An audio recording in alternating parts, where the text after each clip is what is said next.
So Wall Street has devised this new trick to get more deregulation passed through our Congress.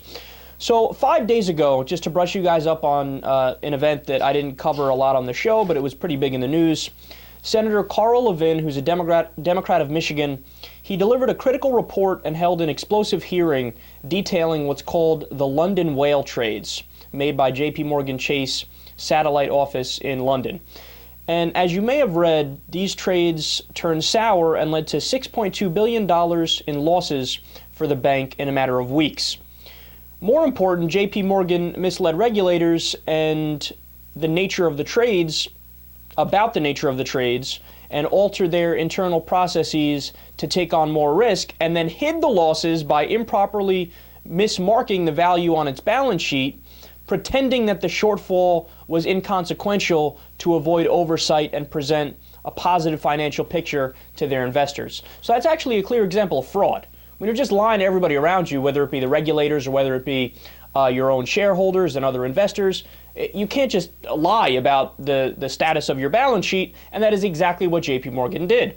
Now, this was a big thing. It was reported in all the financial newspapers. It was covered by the mainstream media, but not as detailed as they should have covered it, and they didn't explain it in common sense terms and really dive into it like they should have.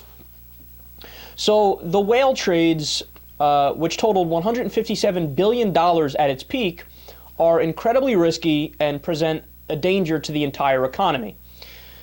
But less than a week after the Levin report, Congress will hold a meeting on 7 bills designed to gut regulations that were passed in the DoddFrank financial reform law. So we had briefly touched on this before. There was another article that was detailing other ways in which Congress is trying to squeeze by repealing certain provisions of Dodd-Frank. Now, this is particularly egregious because Dodd-Frank was not some strong kind of financial reform that, really went the extra mile and made sure that we were going to do effective regulation and prevent future recessions and depressions and prevent banks from over-leveraging and things of that nature. No, Dodd-Frank was really largely symbolic, and there were very weak reforms in there. But Wall Street took a look at it and said, no, we don't want any new regulations, even though we are largely responsible for crashing the world economy by making risky investments because we wanted short-term gains at the expense of the long-term viability of the system. So Congress is holding a meeting on 7 bills designed to gut the regulations passed in Dodd-Frank financial reform. If the bills pass, practically every improper and illegal action that J.P. Morgan Chase took in the London whale debacle would be either made illegal or allowed to foster outside of regulatory oversight. So think about that. The deregulation, as much as they want to deregulate with these new 7 bills, it would make it so that even what happened in the London whale trade, that disaster, would technically be legal.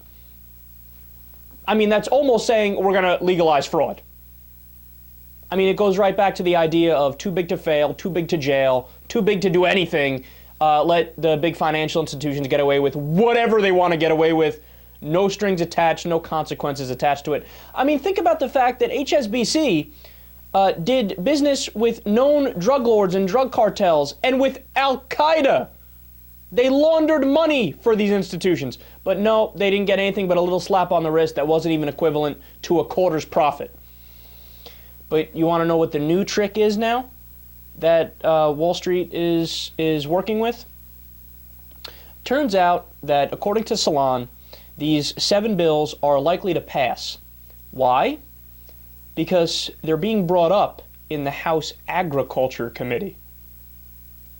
So it's a trick that the financial institutions use to get out of the public eye and subvert scrutiny. And the congressmen on the committee are more than happy to oblige.